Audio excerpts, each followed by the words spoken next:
Hey guys, welcome back to my channel is Taj vibes. So early morning ಎದ್ಬಿಟ್ಟು fresh ಆಗಿದ್ವಿ. Around 7 o'clock ನಮ್ಮ ಜರ್ನಿನ start ಮಾಡಿದ್ವಿ. ಇದು ಹೈದ್ರಾಬಾದಲ್ಲಿ ಅರ್ಲಿ ಮಾರ್ನಿಂಗ್ 7 o'clockಗೆ ಫುಲ್ ಟ್ರಾಫಿಕ್ ಇತ್ತು. ಸಿಟಿಯಿಂದ ಆಚೆ ಬರೋಷ್ಟರಲ್ಲಿ ನಮಗೆ 1.5 hour ಹಿಡಿತು.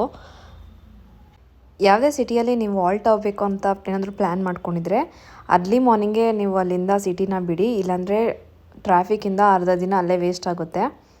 ಅಲ್ಲೇ ಸ್ಟ್ರೈನ್ ಕೂಡ ಆಗೋಗ್ತೀರಾ ಬೇಗ.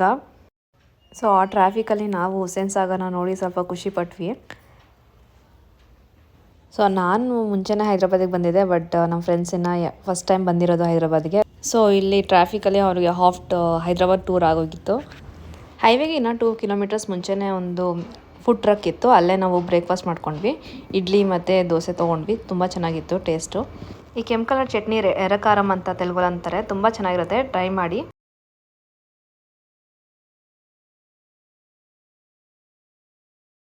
ಸೊ ಈ ಹೈವೇಯಿಂದ ನಮಗೇನು ಅಷ್ಟು ಟ್ರಾಫಿಕ್ ಅನಿಸ್ಲಿಲ್ಲ, ಸುಮ್ಮನೆ ನಾರ್ಮಲ್ ಸ್ಪೀಡಲ್ಲಿ ಹೋಗ್ತಾ ಇದ್ವಿ.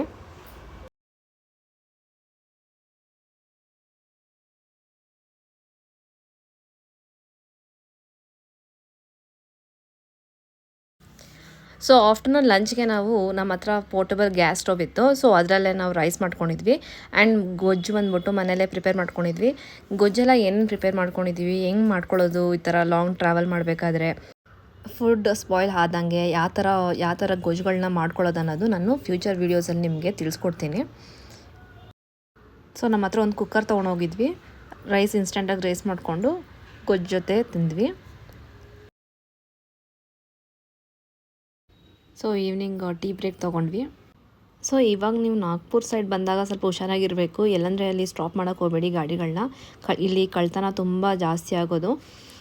ಈ ಥರ ಟೋಲ್ ಗೇಟ್ಸ್ ಬಂದಾಗ ಪೆಟ್ರೋಲ್ ಬಂಕ್ಸಲ್ಲಿ ವಾಶ್ರೂಮ್ಸ್ಗಳಿರುತ್ತೆ, ಕ್ಲೀನಾಗೇ ಇರುತ್ತೆ. ಈ ಕಡೆ ನಾನು ಹೋದಂಗೆ ಎಲ್ಲ ಕಡೆಯೂ ಕ್ಲೀನಾಗೇ ಇತ್ತು, ಬಟ್ ಇವಾಗ ರಶ್ ಇರೋದ್ರಿಂದ ಸ್ವಲ್ಪ ಗಲೀಜಾಗಿದೆ.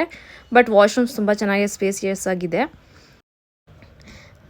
ನಾಗ್ಪುರ್ಗೆ ರೀಚ್ ಆಗೋ ಮುಂಚೆ ಸಿಯೋನಿ ಅಂತ ಒಂದು ಊರು ಬರುತ್ತೆ. ಸೊ ಅಲ್ಲಿ ಎಷ್ಟೊಂದು ಜನ ಟೆಂಟ್ ಹಾಕ್ಕೊಂಡು ಅಡುಗೆ ಮಾಡಿಕೊಂಡು ಎಷ್ಟೊಂದು ಜನ ಇದ್ದರು. ಸೊ ನಾವು ಅಲ್ಲೇ ಟೆಂಟ್ ಹಾಕ್ಕೊಂಡ್ವಿ. ಸೊ ಅಲ್ಲೇ ಊಟನೂ ಮಾಡ್ಕೊಂಡ್ವಿ ನಾವು.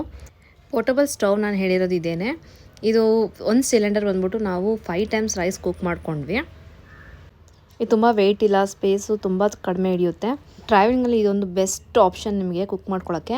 ಆ್ಯಂಡ್ ಮನೋಜು, ನಾನು ಮತ್ತು ಭವ್ಯ ಎಲ್ಲ ಹೆಲ್ಪ್ ಮಾಡ್ತಾಯಿದ್ವಿ ಟೆಂಟ್ ಹಾಕ್ಕೊಳ್ಳೋಕ್ಕೆ. 2 ಟೆಂಟ್ ತೊಗೊಂಡೋಗಿದ್ವಿ. ಒಂದು ಟೆಂಟಲ್ಲಿ ನಾನು ಭವ್ಯ ಇದ್ವಿ, ಇನ್ನೊಂದು ಟೆಂಟಲ್ಲಿ ಮನೋಜ್ ಮತ್ತು ಅವ್ರ ಫ್ರೆಂಡ್ಸ್ ಇದ್ದರು. ನಾವು ತೊಗೊಂಡಿರೋದು ಡಿಕ್ಯಾಥ್ಲಾನ್ ಟೆಂಟ್ಸು 3 ಮೆಂಬರ್ಸ್ಗೆ ಅಂತ. ಸಣ್ಣಕ್ಕಿದ್ರೆ 4 ಮೆಂಬರ್ಸು ಫಿಟ್ ಆಗುತ್ತೆ. ಸೊ ಮಾರ್ನಿಂಗ್ ಫೇಸ್ ವಾಶ್ ಮಾಡಿಕೊಂಡು ಸ್ಟಾರ್ಟ್ ಆದ್ವಿ. ಸೊ ಇಲ್ಲಿಂದ ನಿಮಗೆ ಸ್ವಲ್ಪ ಟ್ರಾಫಿಕ್ ಕಾಣಿಸುತ್ತೆ. ಎಲ್ಲರೂ ಪ್ರಯಾಗ್ರಾಜ್ಗೆ ಹೋಗ್ತಾ ಇರೋದು ನಿಮ್ಗೆ ಎಷ್ಟೊಂದು ಜನ ಕಾಣಿಸ್ಕೊತಾರೆ. ಈಗ ಕುಂಭಮೇಳ ನಡೀತಾ ಇರೋದ್ರಿಂದ ಎಷ್ಟೊಂದು ಜನ ಹೋಗ್ತಾ ಇದ್ದಾರೆ. ಸೊ ಟಿ ವ್ಯಾನಲ್ಲಿ, ಬಸ್ಸಲ್ಲಿ, ಓನ್ ಕಾರ್ಸಲ್ಲಿ, ರೆಂಟೆಡ್ ಕಾರ್ಸಲ್ಲಿ ಎಷ್ಟೊಂದು ಜನ ಹೋಗ್ತಾ ಇರೋದ್ರಿಂದ ನಿಮಗೆ ಅಲ್ಲಿ ಏನಾದರೂ ಪ್ರಾಬ್ಲಮ್ ಆದರೆ ಎಷ್ಟೊಂದು ಜನ ಹೆಲ್ಪ್ ಮಾಡ್ಕೊತಾ ಇದ್ರು ಒಬ್ಬೊಬ್ರಿಗೆ. ತುಂಬ ಖುಷಿ ಆಯಿತು ಅದನ್ನು ನೋಡಿ.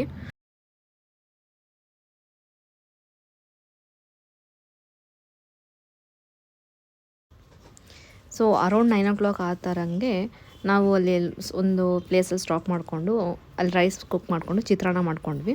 ಚಿತ್ರಾನ್ನ ಗೊಜ್ಜು ಕೂಡ ಮನೇಲಿ ಮಾಡ್ಕೊಂಡಿದ್ವಿ. ಸುಮ್ಮನೆ ರೈಸ್ ಮಾಡಿಕೊಂಡು ಅಲ್ಲಿ ಮಿಕ್ಸ್ ಮಾಡ್ಕೊಂಡ್ವಿ.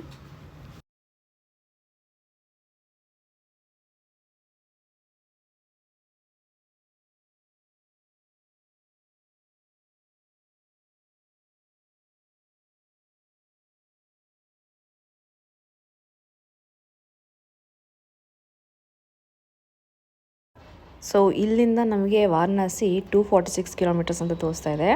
ಸೊ ಇಲ್ಲಿಂದನೇ ಸ್ವಲ್ಪ ಟ್ರಾಫಿಕ್ ಜಾಸ್ತಿ ಆದಂಗೆ ಅನಿಸ್ತು ನಮಗೆ. ಫುಲ್ ಜಾಮ್ ಆಗಿತ್ತು. ಈ ಪ್ಲೇಸಲ್ಲಿ ನಮಗೆ ಅರೌಂಡ್ 45 minutes ಇಲ್ಲೇ ಸ್ಟ್ರಕ್ ಆಗೋಗಿದ್ವಿ ಜಾಮಿಂದ. ಹಿಂದೇನೂ ಹೋಗೋಕ್ಕಾಗಲ್ಲ, ಮುಂದೇನೂ ಹೋಗೋಕ್ಕೆ ಆಗಲ್ಲ, ಅಷ್ಟು ಫುಲ್ಲು ಜಾಮ್ ಆಗಿತ್ತು. ಆಮೇಲೆ ಲೋಕಲ್ಸೇ ಅವರು ಸ್ವಲ್ಪ ಜಾಗ ಮಾಡಿಕೊಂಡು ಬೇರೆ ಕಡೆಯಿಂದ, ಊರ ಕಡೆಯಿಂದ ಜಾಗ ಮಾಡಿಕೊಟ್ರು ಹೋಗೋಕ್ಕೆ ವೆಹಿಕಲ್ಸ್ನ. ಇಲ್ಲಿ ತುಂಬ ಚಿಕ್ಕದಾಗಿದೆ ರೋಡು. ಒಂದು ವೆಹಿಕಲ್ ಅಷ್ಟೇ ಹೋಗೋಕ್ಕಾಗುತ್ತೆ, ಅಷ್ಟೇ ಚಿಕ್ಕದು ರೋಡ್. ಅಲ್ಲಿ ಕ್ರಾಸ್ ಮಾಡೋಷ್ಟರಲ್ಲಿ ಮಧ್ಯಾಹ್ನ ಆಗಿತ್ತು. ಹಂಗೆ ಇಲ್ಲಿ ಗೋವಾ ಸಿಕ್ತು ಅಂತ ತೊಗೊಂಡ್ವಿ. ಬಟ್ ಇಲ್ಲಿ ಚಟ್ನಿ ಗ್ರೀನ್ ಕಲರ್ ಚಟ್ನಿ ಹಾಕ್ಕೊಟ್ಟಿದ್ರು, ತುಂಬ ಚೆನ್ನಾಗಿತ್ತು ಅದು ಟೇಸ್ಟು. ಅರ್ಲಿ ಮಾರ್ನಿಂಗ್ ಅರೌಂಡ್ 7 o'clockಗೆ ಸ್ಟಾರ್ಟ್ ಮಾಡಿರೋದು. ವಾರಣಾಸಿಗೆ ರೀಚ್ ಆಗೋಷ್ಟರಲ್ಲಿ ನಮಗೆ ಅರೌಂಡ್ 7 o'clock ಆಗೋಗಿತ್ತು. ಇಮ್ಯಾಜಿನ್ ಮಾಡ್ಕೊಳ್ಳಿ ಎಷ್ಟು ಟ್ರಾಫಿಕ್ ಇತ್ತು ಅಂತ.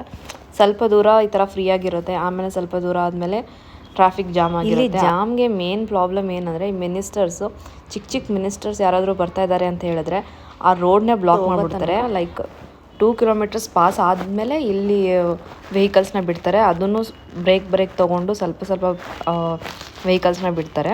ಆಫ್ಟರ್ನೂನ್ 2 o'clock ಅರೌಂಡ್ ನಾವು ಮಧ್ಯಪ್ರದೇಶನ ಕ್ರಾಸ್ ಮಾಡಿದ್ವಿ. ಇವಾಗ ನಾವಿರೋದು UPಯಲ್ಲಿ. ವಾರಣಾಸಿಗೆ ಹೋಗಬೇಕಾದ್ರೆ 2 ರೂಟ್ ತೋರಿಸುತ್ತೆ. ನಾವು ಮಿರ್ಜಾಪುರ್ ರೋಡಿಂದ ಹೋಗ್ತಾ ಇರೋದು.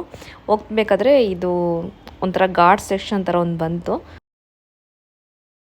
ಇಲ್ಲೊಂದು ಫೇಮಸ್ ಟೆಂಪಲ್ ಕೂಡ ಇದೆ, ಬಟ್ ನಾವೇನು ವಿಸಿಟ್ ಮಾಡಿಲ್ಲ, ಕ್ಲೋಸ್ ಆಗಿತ್ತು. ಎಷ್ಟೋ ಜನ ಇಲ್ಲಿ ನಿಂತ್ಕೊಂಡು ಫೋಟೋಸ್ ಎಲ್ಲ ತೊಗೊತಾ ಇದ್ರು. ಆ್ಯಕ್ಚುಲಿ ಸೀನರಿ ತುಂಬ ಚೆನ್ನಾಗಿತ್ತು ಮೇಲಿಂದ. ಇಲ್ಲಿ UPಯಲ್ಲಿ ಏನಂದರೆ ಫಾರ್ ಎವ್ರಿ ಸ್ಮಾಲ್ ಡಿಸ್ಟೆನ್ಸ್ಗೂ ಟೋಲ್ ಜಾಸ್ತಿ ಬರ್ತಾನೆ ಇತ್ತು, ಬ್ಯಾಕ್ ಟು ಬ್ಯಾಕ್. ಸೊ ನಮಗೆ ಟೋಲ್ ಚಾರ್ಜಸ್ ಒನ್ ವೇ ಬಂದ್ಬಿಟ್ಟು 3500 rupees ಅರೌಂಡ್ ಆಗಿದೆ. ಬಟ್ ಎಕ್ಸಾಕ್ಟ್ ಫಿಗರ್ಸ್ ನಾನು ನಿಮಗೆ ಇನ್ನೊಂದು ವೀಡಿಯೋ ಮಾಡಿಬಿಟ್ಟು ತೋರಿಸ್ತೀನಿ. ವೀಡಿಯೋ ಲೆಂತ್ ಜಾಸ್ತಿ ಆಗ್ತಾಯಿದೆ ಅಂದ್ಬಿಟ್ಟು ನಾನು ಇಲ್ಲೇ ಕಟ್ ಮಾಡ್ತಾಯಿದ್ದೀನಿ ವೀಡಿಯೋನ. ನೆಕ್ಸ್ಟ್ ವೀಡಿಯೋದಲ್ಲಿ ನಾನು ವಾರಣಾಸಿದು ವೀಡಿಯೋ ಹಾಕ್ತೀನಿ. ನಾವು ಡ್ರೈವಿಂಗ್ ಸ್ಲೋವಾಗಿ ಮಾಡ್ತಾ ಇರೋದ್ರಿಂದ ನಮಗೆ 3 days ಟೈಮ್ ಹಿಡಿದಿದೆ. ಬಟ್ ಬೇರೆಯವರೆಲ್ಲರೂ 2 daysಲ್ಲೇ ಹೋಗಿದ್ದಾರೆ, 1.5 day ಹೋಗಿದ್ದಾರೆ. ಇದು ನಮಗೆ ಫಸ್ಟ್ ಟೈಮ್ ಇಷ್ಟು ಲಾಂಗ್ ಡ್ರೈವ್ ಮಾಡಿರೋದು. ಸೊ ನಾವು ಸ್ಲೋವಾಗಿ ಹೋಗ್ತಾ ಇದ್ವಿ. ನಿಮಗೆ ಈ ವಿಡಿಯೋ ಇಷ್ಟ ಆದರೆ ಲೈಕ್ ಮಾಡಿ, ಸಬ್ಸ್ಕ್ರೈಬ್ ಮಾಡಿ, ಕಮೆಂಟ್ ಮಾಡಿ, ಶೇರ್ ಮಾಡಿ ಫ್ರೆಂಡ್ಸ್ ಆ್ಯಂಡ್ ಫ್ಯಾಮಿಲಿ ಜೊತೆ. ಸಿಗ್ತೀನಿ ಮತ್ತೆ ಇನ್ನೊಂದು ವಿಡಿಯೋ ಜೊತೆಗೆ. ಬಾಯ್.